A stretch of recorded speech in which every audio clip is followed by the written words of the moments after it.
coming on Friday, to be precise. Please welcome to the stage the creator, writer, and director of Mr. Sloane, Bob Weide.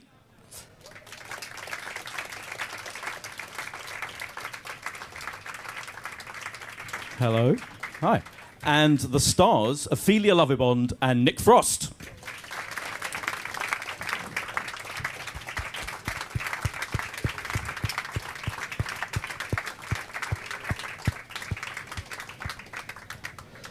Hello. Hello, everyone. Hi. Hello, hello. Hi. I just want to know, everyone. When they were clapping, Yeah. and the woman who was doing the language for the hearing impaired was clapping, was she translating the clapping? I think or was so. she actually clapping? I think she was translating the clapping, which was involved clapping, I think. Yeah, both. Oh, okay. Yeah, was definitely clapping. There you go. Now she has to translate what we're saying now, which is really unusual. Yeah, absolutely. Yeah, yeah. Bob, let's Yes, sir. focus on this Mr. Sloane show. Yes. Now, it's not only is it set in Watford, it's also set in 1969. Yes. And as far as I can tell, you're nowhere near Watford, or you're from like New York. You live in LA. Why have you done this thing set in Watford in 1969? I'm not from New York, but I consider that a compliment. Oh, okay. I'm actually from LA. Yeah, Oh, okay. A suburb of LA. Oh, okay. Yes, and I was 9 years old in 1969. And, well, it started because... What's going on behind my back? Yeah. It started... I had this idea for Series 4 Nick Frost, and we've been friends since I first came... Hey, everyone. The gentleman on my right. We've been friends since I first came here in 2006 or 7 to direct a feature film, and we met then, and I had this idea for a show for Nick. And I don't know if you've noticed, but Nick has an English accent. He sounds funny. Yeah. Unlike me, I have no accent. And so because it was a show for Nick, it had to take place in England. And I didn't want it to... the period thing really involves story, what's going on. It's the fact that there's a cultural revolution happening, music, politics. It's affecting everybody's way of life except for him and his mates. And Nick's character, Mr. Sloane, is really more of a 50s guy. All this cultural revolution just doesn't faze him. And rather than have it be in London, I wanted it to be in one of the suburbs, one of those sort of satellite towns where even during the so-called swinging 60s, you pretty much just went to the pub every night with your mates or watched telly or whatever. And I liked that idea that he would be apart from everything that was changing in the world.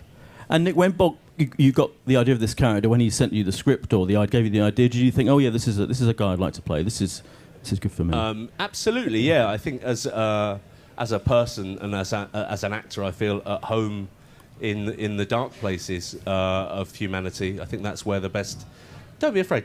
I think that's where a lot of the best stuff comes from for actors, you know, and to have a role purpose built for me, which is a man who's deeply in crisis, was a treat, you know. I think roles like Mr. Sloane for actors don't come along that often, and I was really lucky. Because we should explain the opening scene, which we're going to see various clips coming up, but we won't see this clip. The opening scene of this comedy is you trying to commit suicide. Yeah. An atypical start for a comedy. I guess. I mean, but it's a clear indicator of where we're going, and that's up. You know, you can't get any further down, I don't think. Yeah, it starts with him at his lowest point, and essentially the arc of the series is about him trying to get back on his feet and get his life back together again after suffering through a couple of very unfortunate incidents, which are told in backstory.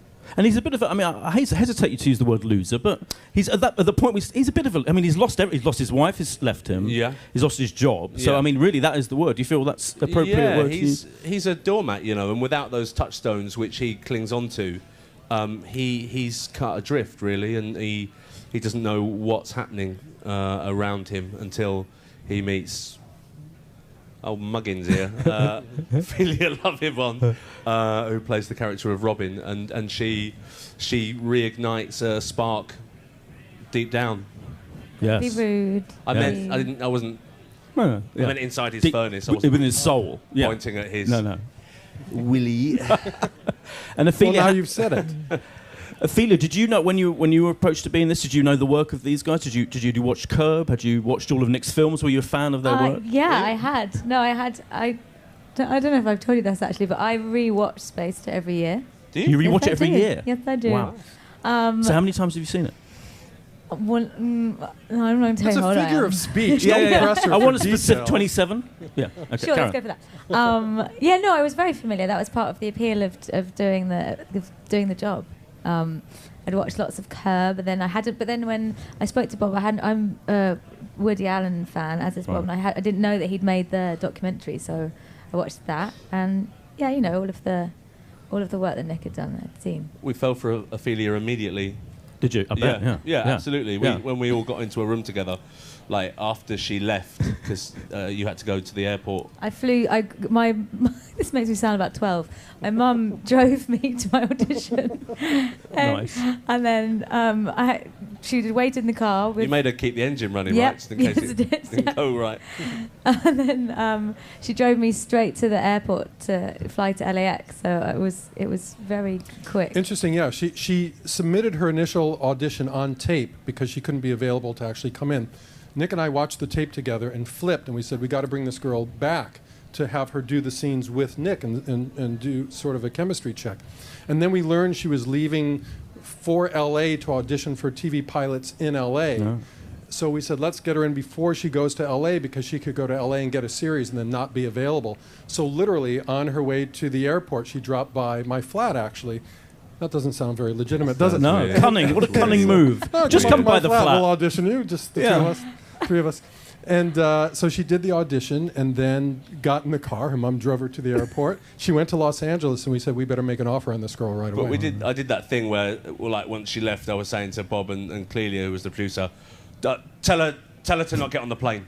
Let's just offer it. Let's just tell her to not get on it. Because it felt, you know, it felt like... But it was really nice, though, because I got there to LA, and then on my birthday, I found out I got the part. So then it was really nice. Now, I should say, subsequently, she's been back to LA for pilot season twice and hasn't gotten shit. So Thanks, Oh, Bob. thanks. Hasn't gotten anything, I meant to say. Nice to feel Such that. a nice also, guy. can I just say, in Ophelia's, you know, So I we think rushed when you do a casting with an actress and she gives it 100% and cries during a casting in Bob's apartment, and let me say, really let me just say It was to you, part of the scene. and you don't feel embarrassed watching it, you Right. know, you know you're on to a good thing. 'Cause Absolute, I think in other, you know, if you're at a casting and an actress cries, you kind of want to give her a dead leg and say, pull yourself together.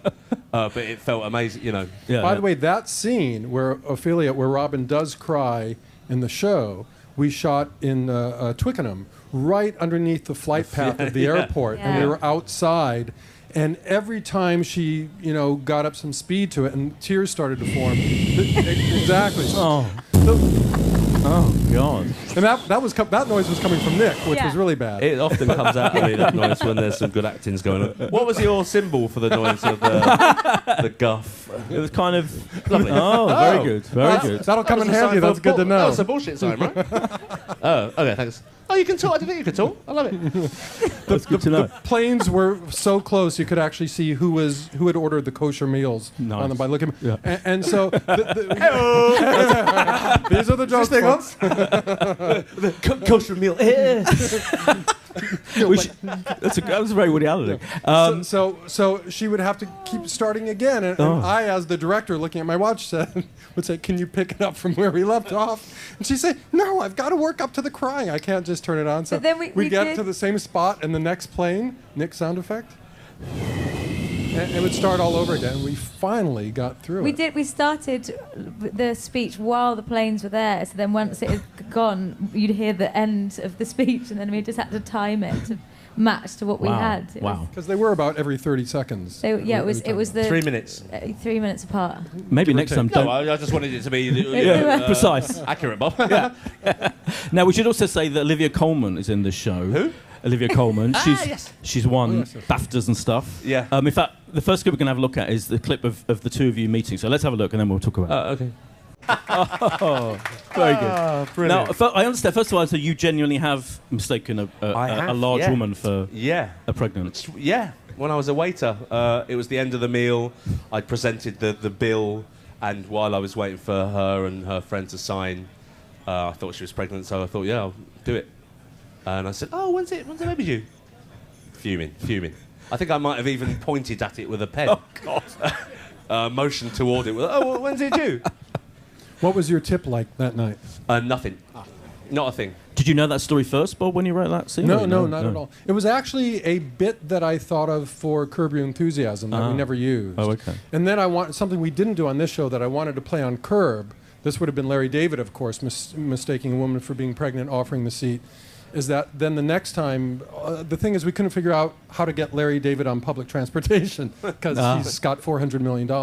So then I wanted to have a callback where the next time there is a large woman and he's, I'm not going to say anything, I'm not going to say anything. And then he's getting off the train and the woman says, very rude, you won't give a pregnant woman your seat. So, you're screwed either way. So that was, I used a lot of unused Curb bits for the show. Yeah, good to know. And it shows. Just pull them out of the bin and there they were. Yeah. And how was it? I mean, Olivia Colman, you cast Olivia Colman before you knew she was going to win 3 BAFTAs, I believe. Yes, I want to say she had no BAFTAs when I cast her, but the 3 BAFTAs have not changed my opinion of her abilities at all. I still believe in her. But no, unlike Nick, who knew I was writing a show for him, because I sort of pitched it to Nick as an idea, and he said, so Nick said, yeah, let's do it. But I was writing the part for Olivia secretly. Now, again, I've been friendly with her for a number of years, and we always talked about doing something together, but everybody talks about that. So I wrote this part for her, and then I gave her the finished pilot, or maybe it was the whole series was written at that point. And I said, well, you don't know this, but I've written a part for you in this show for Nick, and read it, and I hope you like it. If not, no harm done. She read it, she liked it, fortunately, and there was a scheduling issue. We were worried we wouldn't be able to get her, but her schedule opened up for like 2 weeks, and we shot all of her stuff, and I'm so thrilled. And the two of them together just, exactly the dynamic, exactly the sort of performances I had in my head when I wrote it. And there's a big contrast between their scenes, which are kind of like she's left him, and we see you in flashback their relationship, but and the scenes between these two characters, between Ophelia's character. Ophelia, your character is kind of a lovely, warm, very kind of trendy 60s American. We should mention American person. Yes, she's American. How did you feel about that role, about playing an American and playing someone kind of almost like the essence of the 60s? Were you interested in that era? The spirit of ecstasy. The spirit of ecstasy, exactly. Thank you. Thank you. I was really excited about it. It's a whole, like, everything about it, the aesthetic and the music and the attitude was something that I was already very keen on.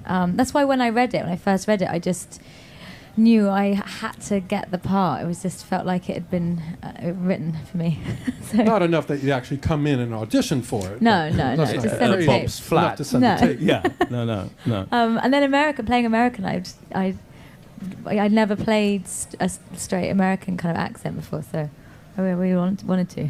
And did you get it off just like that, or did you have intensive training and a coach and all of that? For or the did accent? You just do it? Yeah, for the accent. No. I was always quite precocious, I think, as a child, showing off a lot, I think. So I was already familiar with doing lots of accents. The accent is flawless. I mean, a few American friends of mine have seen, the pilot just on DVD. I've shown it to a few friends, and the first question is always, who's this American actress? And I say, haha, she's not American. I say it just like that. I go, ha ha. And as your character is a character who's the 60s is completely passed him by, isn't he? He's kind of he's like he barely even knows it's going on, which is an interesting. Yeah, I mean, I think that's a lot of people, right? Yeah. I mean, I think during the rave generation it was the same, and now the kind of cyber revolution. I mean, a lot. Well, don't laugh at the word cyber revolution. We're here at Apple. I mean, I think unless you're in it, you have no idea that it's happening. It's just birthdays, death. Let's have a look at a clip. Yeah, actually, let's have a look at a clip, because this clip kind of sums up your character, so let's have a look. See you at the BAFTAs. I think we will see you at the BAFTAs. I'll probably be saying chicken or fish. Chicken or fish. I think that kind of sums up the tone of it. It is a very unique kind of quality to it. It's got a kind of slightly sad, and yet it's full of funny. It's full of jokes, and it's just funny bits. But there is something deeply melancholy about it at the same time. And it even looks at it where it's kind of like a grey, browny look to it. Is that something that you were? Well, there's two people I should give a shout out to, as the kids say. Is that the phrase? Shout out? Yeah. Yeah. One is our production designer, Dennis DeGroot, who has just a great eye for detail, and he's a great person to hire for any sort of period work, because he's really fastidious and wants every single thing right. And he was sort of responsible for the look and the settings and the props and all of that. And then a wonderful director of photography named Ben Wheeler, who was just great, and I really fought to give Ben the time he needed to light it right. And when we first met, I said to him what every cinematographer longs to hear, which is, I'd like this to look like film. I'm not afraid of shadow and darkness and contrast, and it should look artistic and all that. And he was great with all of that. So the look, like the show itself, has its dark spots and its light spots. But you also got I mean, I have to say, even though you're playing this kind of fairly kind of normal everyman guy, you look pretty natty. That suit, the suits and the glasses and everything, it's a good look. Do you think everyone in the '60s just looks good now from looking back on it from our point of view? Yeah, I think they did. I think that it was the greatest era for English fashions. Yeah. The end. Yeah. And Ophelia, end of answer. We'll see soon your clip.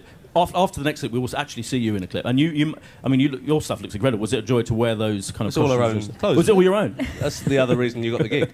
Yeah, it was all my stuff. I didn't get to keep any of it though. It was all hired. It was all kept like little precious treasures in some lock-up in Hendon. Oh. So I didn't get to keep any of it. You could just stolen it, couldn't you? I did try, but it was noticed. Oh, okay. Fair enough. I kept a lot of the jewellery. Okay. Right. Sorry. I think the clip we're going to see now is we see more of you and Olivia in flashback, Olivia Colman's character. And let's have a look at this. Okay. I think there was a point during that when Olivia pointed out that even at that point she regrets marrying Sloane. Yeah, when she looks off, you can see the melancholy rising in her. Yeah, that already. came in sort of halfway through the thing, but at the very beginning, Sloane's looking all proud, and she's like staring out the window, like, "What have I done?" Why did I do this? Southend. How did you know about those Southend? are the kinds of things where Essex, there were of enough British eyes on the script. Although that particular question, do you remember I emailed you and I said, "What's a really crappy place for a guy to take his wife on a honeymoon?" Here we go. And as I was writing you, I was kind of looking on Wikipedia, and you and I both emailed each other, and I said, "I've got it, Southend," right as your email came in that said Southend. And then we both sent each other emails 10 seconds later that said home of the world's longest pleasure pier. Yeah. So I knew we were on to something there because, we were both in sync on that. Southend, it's pretty grim, isn't it? I mean, I'm from Essex as well, so I feel... Yeah, like whereabouts saying are you that. from Essex? I'm from Ilford. Are you from Yeah, Ilford? yeah. I'm from Dagenham. Yeah. Oh, sorry. Chat amongst yourselves. Yeah. Yeah. I think Ilford's worse. I was going to say, before we look at the next with you, it's a little bit of a romantic comedy thing going on. Do you think? Sure. When she enters the picture, what's going to happen? So we're going to see that meeting. Was that a thing you wanted to try your hand at? It's kind of like not. The initial idea that I had for the show, I actually spoke into my iPhone, into the voice memo app. Do I get anything? Where's the swag bag? You get your 16 gig on the way out. 16 gig. Come on. If you're lucky. 16. So. In any event, and the first words I spoke about the show, somehow the name Jeremy Sloane came to me, the name of the show, Mr. Sloane, the fact that he was an accountant who had lost his job, his wife. I mean, a lot of these things that made their way into the finished show were from this initial rambling into my iPhone. And but one of the things was that he would meet a girl, and there would be hope for something to happen. And I thought initially it would be in the final episode, but I said, no, let's put it in the first episode so we can play the game of are they or aren't they, because there's every indication that this is only a friendship and that anything beyond that might be in Sloane's imagination. She just appreciates because, and then you hire Nick, and then it's got to be romantic, so I scrapped that. But, we get her backstory a little later on and what's happened to her, and she appreciates that there's this guy who doesn't seem to be hitting on her, but is genuinely sweet to her and nice to her, and then things start to develop from there. So that just became, in the face of all the dark things that were happening to Sloane, a ray of hope. So I thought it would play well dramatically. Well, let's have a look at this clip, which is the first meeting of the two of you. So Roger Ebert coined the phrase "meet cute," didn't he? But I think that's the first meet cute I've seen revolving around a fart. I have to say. Yeah. What better way to meet than cute. Meet cute, the meet cute in a rom-com. I know which one I am out of those two words. Well, yeah, by the way, that's Are you based on saying M-E-A-T? well, yeah, this case, yeah, absolutely. That's Fred cute Bentos. Yeah. That, by the way, actually happened to a friend of mine. So, Wow. yeah, something very similar to that. I tweaked it a little bit, but There's a lot of great eye acting going on in that scene because you have to respond to the smell and then respond to feeling. I love the moment where it hits Robin, where you see her realizing what he's talking about. Yeah. That's yeah, acting. we do a lot of eye work. Yeah, good. We tend to act with our whole bodies, not just our mouths. No, absolutely. It's all, that's what you get when you hire us. You get it all. Absolutely, yeah. By the way, an American would also have no idea what Fray Bentos was. No, I was going to say, how do you know about Nick's. that? I had okay. him say something like, I ate something for breakfast that disagreed with me. You said something like a hot dog or something. I didn't say a hot dog. Uh, I said breakfast. A piece And of Nick funnel said, let's cake. make it Fray Bentos. And I said, I don't know what that is, but if you say it's funny, I'll go with it. So did you let did you two kind of, improvise? Did you embellish? Did you add to was it, or did you stick to the script? How was that? How was it? What was the kind of mood on set in terms of that? Kind of? I mean, I think we always did a few as written. It's Bob spent months, harvesting a beautiful egg. And it would be a shame not to use it in our omelette. Oh, what a rubbish analogy. No, that's quite good. But you always do a few as written, and then you just kind of have a laugh with it. But within the bounds of your characters and the scene. Otherwise, it often just becomes long, elongated rubbish.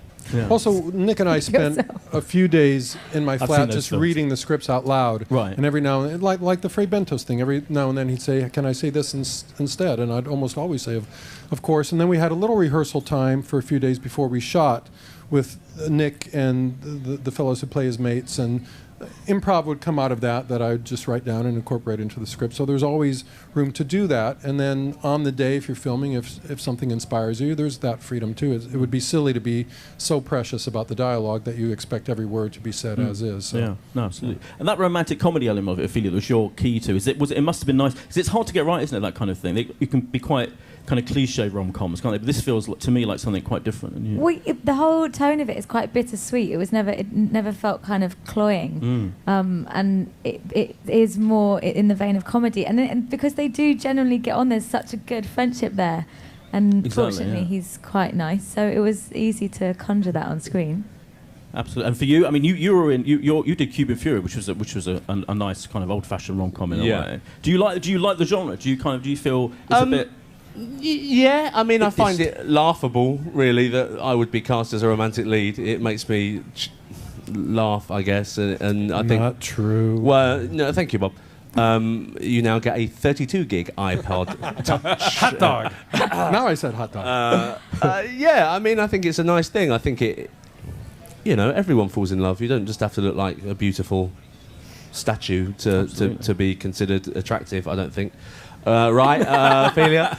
I think it helps that Ophelia and I actually have a genuine affection for one another, and and a respect, and I like making her laugh. And when you're making a romantic comedy, it helps. I think sometimes when you... I haven't finished. Sometimes when you do a romantic comedy and you don't buy it, it's because the leads kind of don't like each other. Right. And, people know that. I finished. Thanks. I was going to say that the biggest laugh I ever got out of him, I was always trying to make him laugh because there is a satisfaction you get from that, was when I pretended to fall off a table, and that just got the biggest laugh out Hilarious. of him. Oh, you can't The be a most bit of slapstick. inane piece of humour. There's nothing inane about great slapstick, I think. No, it was good fair enough. slapstick. It was good. Absolutely. And for you, Bob, obviously we know you for your Woody Allen film. Was the inspiration of that? Sorry, I was just Sorry. happened to sigh at the same time. I mean, You were the one who said don't mention Series 3 of Spaced coming up, so we got to talk about that's that. that's out true. next year. Yeah. Don't say that. Oh my God. See, just a fanboy squeed himself. Yeah. A lot of squee came I out. love Squee there. Yeah. But did you get something? Because he's the king of the best rom-coms, isn't he? Really, he's like Annie Hall's kind of like the best one ever in a way, isn't it? Sure. It's interesting because Ophelia and I are both Woody Allen fans, and she's probably sick of hearing this by now, but when I first saw her audition, I've always said that every American comedy filmmaker, every American comedy director is still trying to make Annie Hall, except for Woody Allen, who thinks the film's overrated. But when I saw her audition, I thought there was sort of a Diane Keatonish quality about her that I liked. And then everybody subsequently at Big Talk and Sky, who saw her audition, said there's something Diane Keatonish about her. So that was great, but she's herself, she's not anyone else, and Nick is certainly no Woody Allen. So, you make do with what you've got. Fair enough, yeah. And I heard you saying today that you kind of did a little bit. You had a little go at the directing in this, and a little bit go at even camera operating. I did. I operated one shot, which made the edit, which I think more chuffed about than anything I've done in film or television. Was it the hole in the ceiling? Yeah, it was the hole. Yeah. At one point, I fixed the hole in the ceiling, which my failed suicide has done, and they let me do that shot.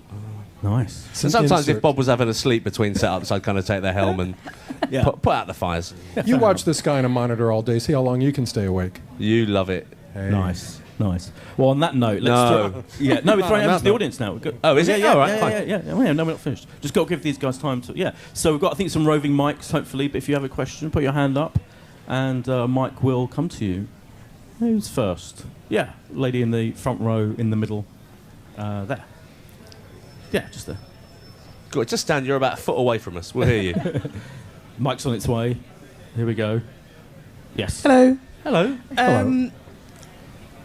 With doing this, did the dance training for Cuban Fury come in handy for filming Mr. Sloane? No. Oh, we have a dance, don't we? It did. Me and her have a dance at one point, and yeah, I think there was some nice fresh dips and spins that we did, right? There were lots of fresh dips. Yeah, it's great. A lot of fresh dips and spins. End of answer. Thank you. And any other questions? Oh yeah, lady next to you. Oh, Good. that was good. Nice. That worked out.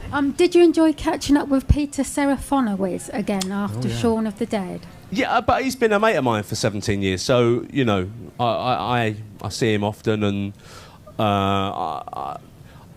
Pete, I love working with him. I think he's an amazing actor, and I love watching him act. You know, he brings such a spirit to a set, and when you watch this, you see him drifting in and out of kind of young Michael Caine all the time, you know, and Kenneth Williams and lots of other little kind of 60s comedy, you know. And we didn't really mind, oddly, that it kind of wasn't the same two scenes in a row, but it worked, as his character was Ross was kind of like that.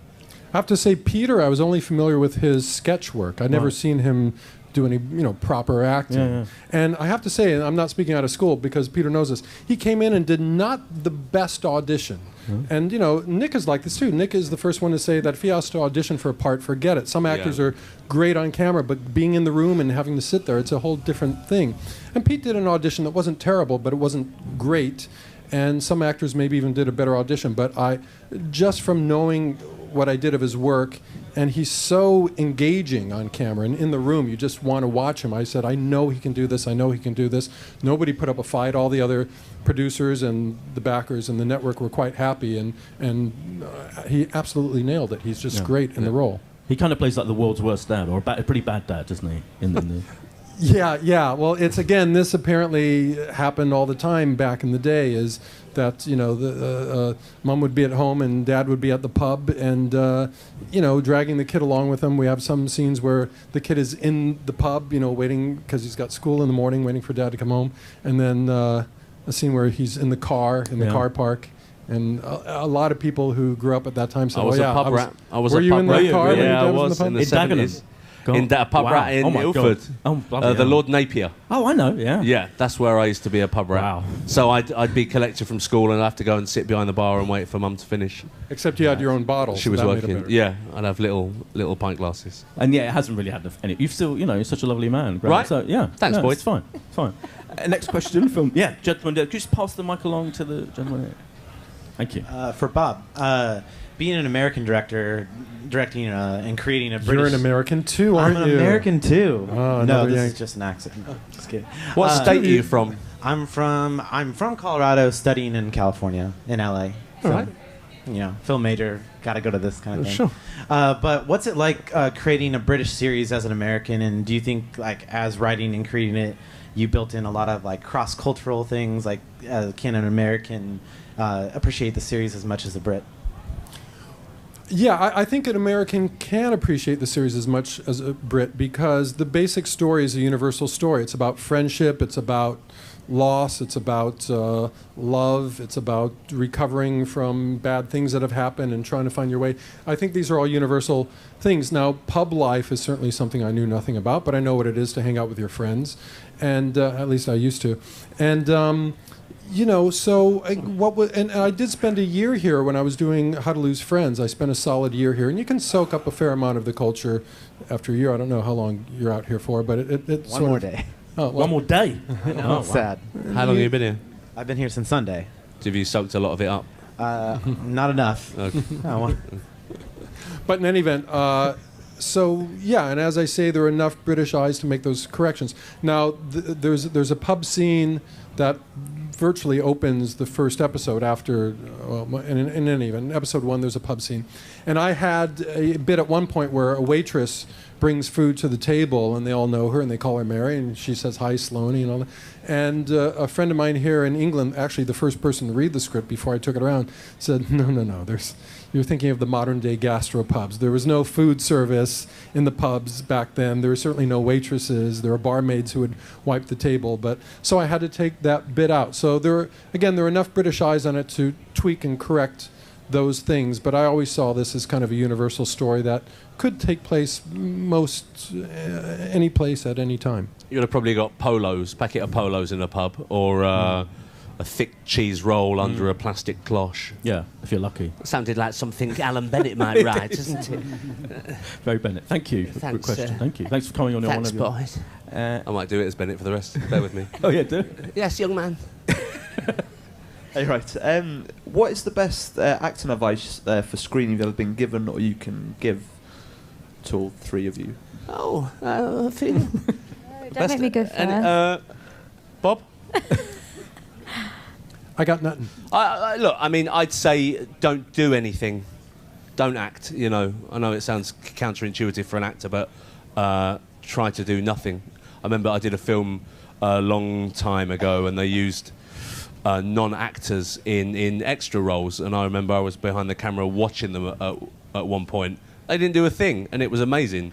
And it's very difficult to try and teach that, because actors, a lot of actors are by essence giant show-offs who want to be seen and will overact. So we do it on set a bit. I think we did it, and I do it with Simon a lot, but we'll do a take or we'll do rehearsal, and I'll go up to him and I'll whisper, "Hey, why don't you take about 90% off of that?"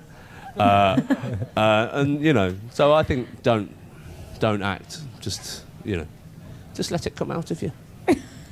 Thanks very much. And the proof is in the pudding, because when you see Nick on screen, you say, "This guy he cannot act." Yeah, he can't act. No, he doesn't act. He doesn't act. Oh, I see. I'd spent the afternoon eating Choco Leibniz with Sue. Who's next? Let's go to a clip. Oh, yeah, gentleman in the front. No, we're on no more clips. Clip. Bob. Yeah, gentleman in the front. I've got another question for Nick. Hey. So you've done films, you've had your own TV series, and you've done voice acting as well as your own documentary back in the day. Keep going. I like you. What else have you done? I can't even think. Is there anything else that you want to kind of aspire to do, or something that you just want to keep going forward to and do something in the near future that you haven't done yet? Just keep. I guess I'd like to direct. And just working with amazing people, I think that's all you can ask as an actor and someone in my job, is that you can be in a position where you generate your own stuff, which is good and that people like, and you surround yourself with people you want to work with. I think time on Earth is so finite and small that it's a real waste if you spend it working with shitheads, and doing a job that you hate. Don't even bother. Don't do it. Don't turn up, and I'm very lucky that I'm in a position where I get to come to work with my best mates and muck about, essentially, I'm very lucky. What if your best mate is a shithead? Let's have a look at a clip. Hashtag shithead. Hashtag, yeah. For those tweeting. Thank you. Good question. Thank you. Any more questions? You did say no swearing, right? Does shit or shithead? I think we're already out. Shit, keep doing it. You keep exactly. doing it. I think you've gone back down to an 8 gig, Bob. Yeah. Hashtag downgrade. Back in the day, 8 gig was plenty. Let's have a couple more, then we can go and continue our lives, and maybe we'll go Garfunkel's and have a fajita. Yeah. Any more questions? Well, I was just going to round off by saying what you're all doing next, because you've got your pilot, you've done a pilot for Fox? Yeah, I did a pilot for Fox called Sober Companion with the amazing Justin Long, and we're waiting to hear if that gets picked up. It may not, it might, you know, who knows. But if it does, you're going to be doing it for 7 years, aren't you? Yeah. Yeah. Yeah, touch wood. You know, would it be that successful? Who knows? And Ophelia, you're in Marvel's Guardians of the Galaxy. This is true. Excited? Yeah. We're excited. Yeah. Rocket Raccoon, the voice of. That's me. Yeah. I'm really versatile. Yeah, clearly. Yeah, they had a new trailer out today. It does look quite epic. It does. You in it? No. Oh, right. No, it's just like mainly the raccoon actually swearing and stuff. No, I'm really excited. I haven't seen any of it. So, haven't you? Have you any sense of what it's going to be like? Whether it's going to be Hugh? You know, can you tell when you're in that kind of film? Yeah, it's quite tongue in cheek. It's quite they're playing the sort of humour of it a lot. Oh, nice. But I don't know. They've been really secretive. I think that's something Marvel are very good at. They by are, the way. yeah, You know, absolutely, even yeah. with Thor and Iron Man. Yeah, they're great. Yeah. Yeah.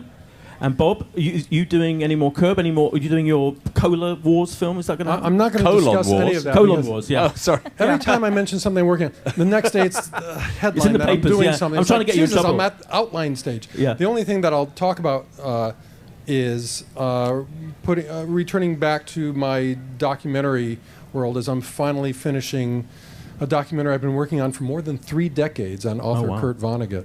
Oh, Kurt Vonnegut, which will join the ranks of my Marx Brothers, W.C. Fields, Lenny Bruce, Woody Allen, all my sort of cultural inspirations. And Vonnegut was my literary idol for years. Became very friendly with him. He died about 7 years ago, and I'm finally this year going to finish my Kurt Vonnegut documentary. So, excellent, cool. Let's see a clip. Let's read an extract from Slaughterhouse Five. Yes, that would be an amazing way of ending it, wouldn't it? We have run out of time, so I just Linda want to laughing there. Linda laughed. She like that. Yeah. Nick, Ophelia, Bob, and just to say, so Mr. Sloane starts Sky Atlantic Friday 9 o'clock. Yeah. And That's it's wonderful. Thank you. Thank you. Thank you very much. Thank you. Thank you for everyone for coming. Thank you very much. Cheers. To translate what we're saying now, which is really unusual. Yeah, absolutely. Yeah. Bob, let's Yes, sir. focus on this Mr. Sloane show. Yes. Now, it's not only is it set in Watford, it's also set in 1969. Yes. And as far as I can tell, you're nowhere near Watford, or you're from like New York. You live in LA. Why have you done this thing set in Watford in 1969? I'm not from New York, but I consider that a compliment. Oh, okay. I'm actually from LA. Yeah, Oh, okay. A suburb of LA. Oh, okay. Yes, and I was 9 years old in 1969. And, well, it started because what's going on behind my back? Yeah.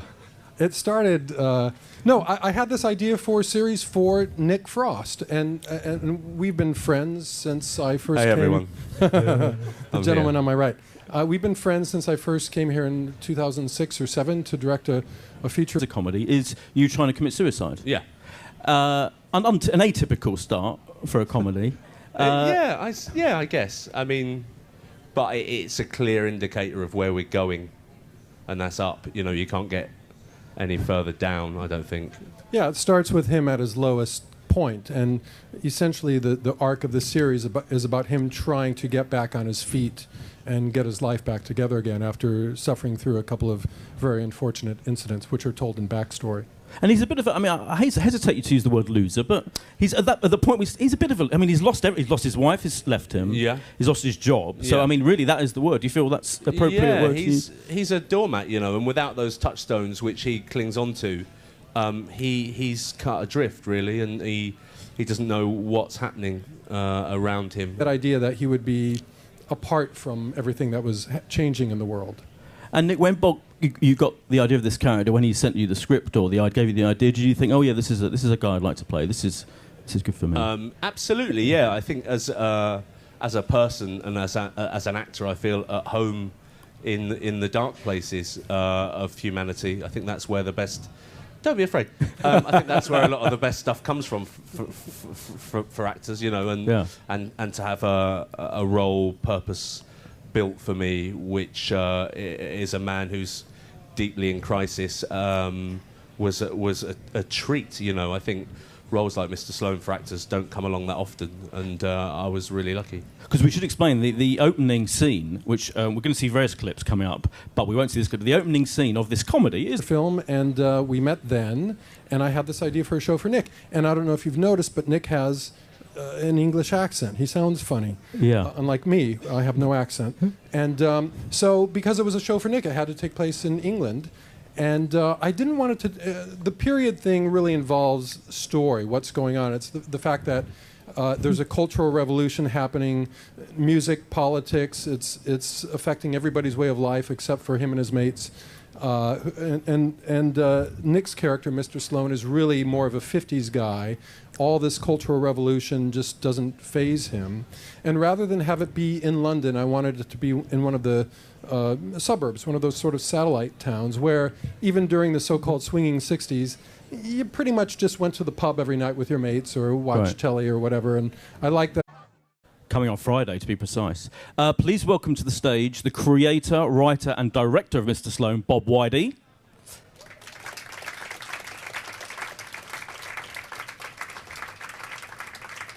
Hello. Hi. And the stars, Ophelia Lovibond and Nick Frost.